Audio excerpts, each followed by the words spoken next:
वाल्मीकि जी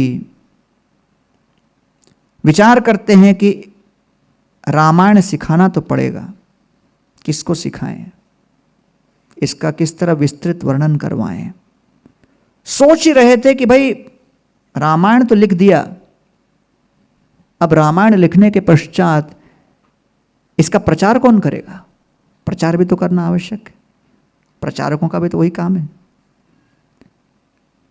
तो सोच रहे थे कि ऐसा कौन सा व्यक्ति है जो पूर्ण रूप से लोगों तक ये पहुंचा सके। तो अचानक उनकी दृष्टि गई दो पुत्रों पर सीता के। वो कौन थे? लव और कुश। तो संपूर्ण रामायण लव और कुश को बड़े प्रेम से वाल्मीकि जी ने सिखाया, और लव और कुश ने संगीतमय पंक्तिबद्ध कर दिया, संगीतमय स्वरूप में उन श्लोकों को पंक्तिबद्ध किया और बड़े सुंदर रूप से आकर्षक कंठ के साथ सुना रहे थे। धीरे धीरे समाचार फैलने लगा कि रामचंद्र जी की कथा दो बच्चे बड़ा प्रेम से सुना रहे हैं।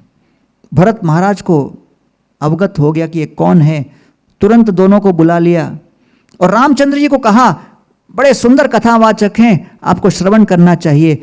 संपूर्ण अयोध्या राजनगरी तैयार हो गई और सभा में रामचंद्र जी ऊपर सिंहासन पर बैठे थे और सारे श्रोतागण नीचे बैठे थे, और भरत महाराज ने संकेत किया लव और कुश को, आप कथा गान आरंभ करो।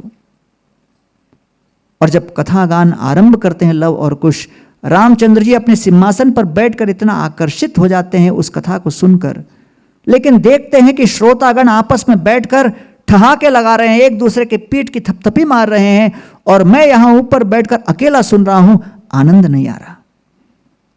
रामचंद्र ने सोचा कथा सुननी हो श्रोताओं के साथ बैठकर। तो जैसे कथा चल रही थी, श्रोतागण मग्न थे, रामचंद्र जी ऊपर अपने कथा आसन से नीचे नीचे एक एक कदम उतरने लगे। बहुत हल्के से पग रख रहे थे, क्योंकि उनको डर था कहीं कोई डिस्टर्ब ना हो जाए और मुड़कर देखे कि मैं नीचे उतर रहा हूं, वापस मुझे बिठा दे।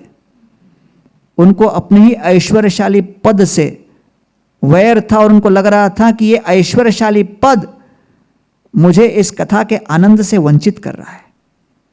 मैं सामान्य भक्तों के साथ बैठकर श्रवण करना चाहता हूं। इस संकल्प को लेकर चुपचाप जहां अंतिम सीढ़ी थी आसन की, उसके बगल में जो श्रोता बैठे थे उनके बगल में आके बैठ गया। उस श्रोता को पता भी नहीं कि रामचंद्र जी नीचे उतर गए, क्योंकि वो तो कथा में लीन थे। और जब लव और कुश ने कोई कथा में ऐसा पॉइंट बताया जिससे ये श्रोता बड़े प्रसन्न हुए, तो रामचंद्र जी के पीठ पर जोर जोर से मारने लगा प्रसन्न होकर। और उसको पता भी नहीं कि वो रामचंद्र जी को ही पीट रहे हैं। अब कुछ समय के पश्चात जब रामचंद्र जी के विषय में कुछ वर्णन आया, तब सभी श्रोताओं ने सोचा कि देखते हैं रामचंद्र जी की प्रतिक्रिया क्या है इस पॉइंट को लेकर। तब सब लोग सिंहासन की ओर मुड़े देखने कि कथा के विषय रामचंद्र जी, उनका क्या रिएक्शन है। अब प्रतिक्रिया देखने के लिए जब देखते हैं तो सिंहासन खाली, तो सब घबरा गए, अरे श्रोता कहाँ गायब हो गए, जिनके विषय में कथा है वो विषय, कथा के विषय कहाँ गायब हो गए। तब मालूम पड़ा वो तो हमारे बीच बैठे।